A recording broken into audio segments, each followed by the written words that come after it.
আমার ইউটিউব চ্যানেলে সব বন্ধুদের জানাই স্বাগত। আমি আবার চলে এলাম একটি রেসিপি নিয়ে। রেসিপিটি দেখুন, দেখে ভালো লাগলে লাইক, শেয়ার, কমেন্ট অবশ্যই করবেন। সাবস্ক্রাইব করতে ভুলবেন না। চলুন যাব একটু কলা পাতা কাটতে। আমার গেটের মুখেই কলা গাছ আছে, বাগানেও আছে, বাগানে আর যাব না, সামনে থেকেই একটা কলা পাতা নিয়ে নেব। আজ বানাবো কলা পাতায় ইলিশ মাছ ভাপা, সেটাই আজকে আপনাদের সাথে শেয়ার করব। এখানে বেশ কিছু টাইম ফুল হয়েছে, বাগান থেকেই তুলে ফেলে দেওয়া হয়েছিল, বর্ষার জলে সুন্দর ফুল ফুটেছে। চলুন, আমার একটা পাতা কাটা হয়ে গেছে, এবারে গিয়ে মাছটাকে ঢেলে নেব। মাছটা সকালবেলা এনেছে, তখন খুব সুন্দর একটা কালার ছিল, এখন একটু কালারটা চেঞ্জ হয়েছে, তবে মাছটা ভালোই টাটকা, খুব একটা বেশি বড় নয়, তবে টাটকা মাছটা। এই মাছটা দিয়েই আজকে বানাবো কলা পাতা ইলিশ ভাপা।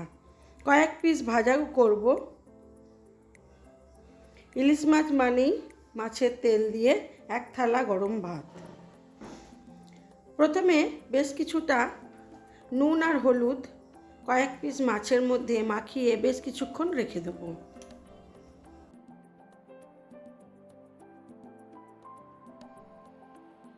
আজ ইলিশ মাছ ভাপাটা একেবারেই সিম্পলভাবে করব, তবে একেবারে ড্রাই করব, শুকনো শুকনো। মশলা বলতে সর্ষে, কাঁচা লঙ্কা আর পোস্ত, আর কাঁচা সর্ষের তেল দিয়ে মাছটাকে ভালো করে মাখিয়ে কলা পাতায় মুড়িয়ে সুন্দর করে ভাপিয়ে নেব।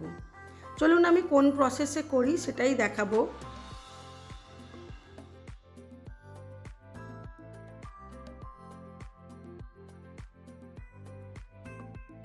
এর মধ্যে নুন হলুদ মাখানো হয়ে গেছে, এইবারে একটু সর্ষে, কাঁচা লঙ্কা বেটে নেব। পোস্তটা আমি আগেই বেটে নিয়েছিলাম।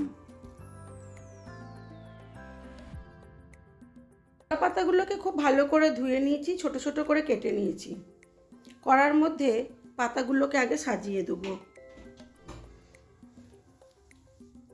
পাতাটা একটু গরম করে নিলে হতো, কিন্তু যেহেতু আমি গরম করার মধ্যে বসাচ্ছি, সেই জন্য আর পাতাটাকে আগে গরম করলাম না, তবে খুব ভালো করে ধুয়ে নিয়েছি।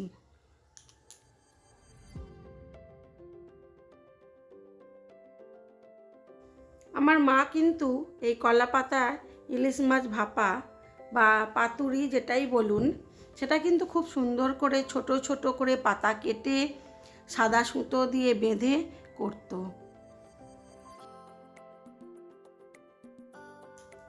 আমি একেবারে বড় পাতার মধ্যে সর্ষে বাটা, পোস্ত বাটা, স্বাদ মতো নুন সব কিছু দিয়ে দিলাম, আর মাছের মধ্যে একটু বেশি করে নুন আর হলুদ মাখিয়েছিলাম, আর এই ভাপাটার মধ্যে হলুদ দেব না।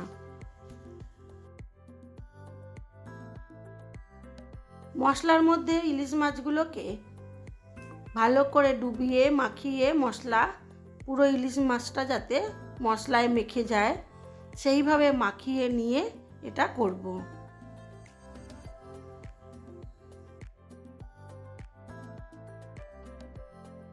একেবারে কাঁচা ইলিশ মাছ মশলা দিয়ে মাখানো আর সুন্দর করে ভাপিয়ে নেব। এটা খেতে কিন্তু দারুণ হয়।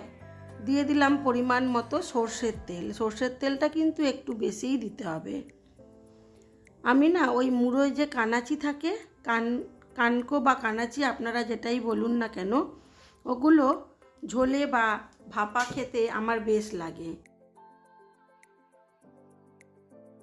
মুড়োর মাথাগুলো বাদ দিয়ে ওই পাতলা পাতলা কানগুলোকে, ওর ভেতরের যে ফুলকো আছে ওগুলোকে বাদ দিয়ে দিয়ে দিলাম। ওটা খেতে আমার ভালো লাগে। অনেকে ভাজা খান, আমার ভাজার থেকে বেশি ভাপা বা ঝালে ভালো লাগে।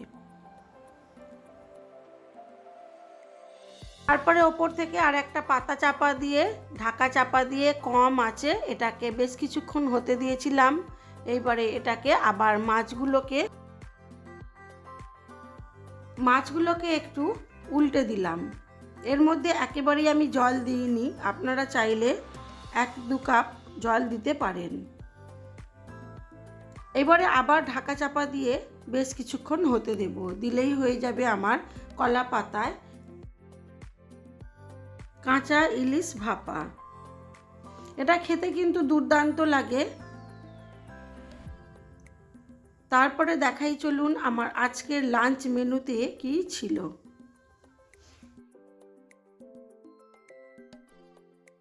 ইলিশ মাছ ভাপাটা আমার হয়ে গেছে, খেতে দুর্দান্ত হয়েছিল।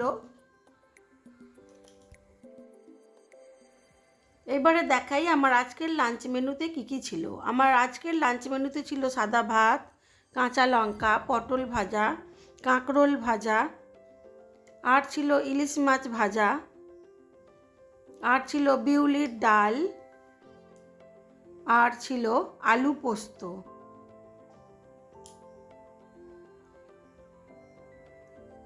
আর ছিল ইলিশ মাছ ভাপা। আজ এইটুকুই। আমার এই ভিডিওগুলো যদি আপনাদের ভালো লেগে থাকে তাহলে লাইক, শেয়ার, কমেন্ট অবশ্যই করবেন। আর যদি নতুন বন্ধু হয়ে থাকেন একটা সাবস্ক্রাইব করে দেবেন। সবাই ভালো থাকবেন, সুস্থ থাকবেন, নিজেদের খেয়াল রাখবেন।